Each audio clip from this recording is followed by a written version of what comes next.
crazy, perfect darts every single time. Let me show you how. Now we want to start by making sure that our darts are marked clearly on our pattern. I like to use tailor's chalk for this.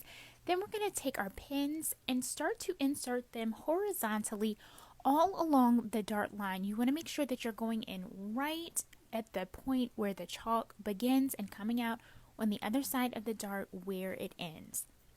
You're going to continue this, spacing those pins about an inch apart as you move up your dart. Now we want to fold the fabric, kind of bringing the two sides of the dart together. As we do this, you'll push the heads of the pin all the way to touch the fabric, and this is going to make sure that the two sides of the dart are aligned. Now we're going to take one pin at a time, starting with the pin at the bottom.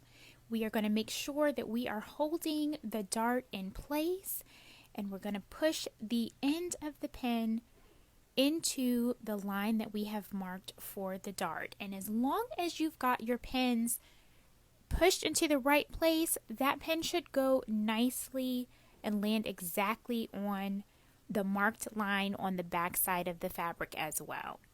So I'm just moving up one pin at a time, inserting the tip of the pin through the fabric.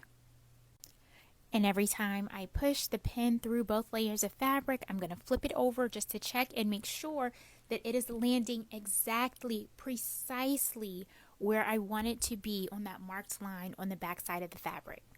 And once all those pins are set in place, we're ready to take this to the machine.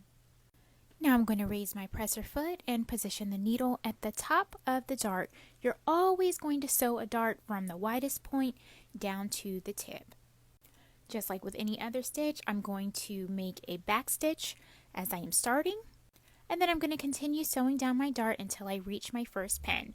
Never sew over your pins, guys. You always want to remove them as you're sewing.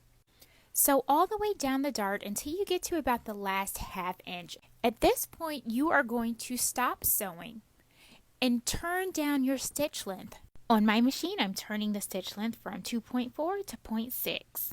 And with those very tiny stitches, I sew right off the end of that dart. Then I pull the fabric out, leaving myself thread tails long enough to tie in a knot. You don't want to backstitch at the end of a dart because you don't want to do anything that might pucker your fabric. I tie my 3 hand knots, one for the Father, the Son, and the Holy Ghost, and that's that. This dart is nice and smooth with no puckering on the outside of the fabric. I'm Big Mama Eagle, and you already know I'm going to teach you how to sew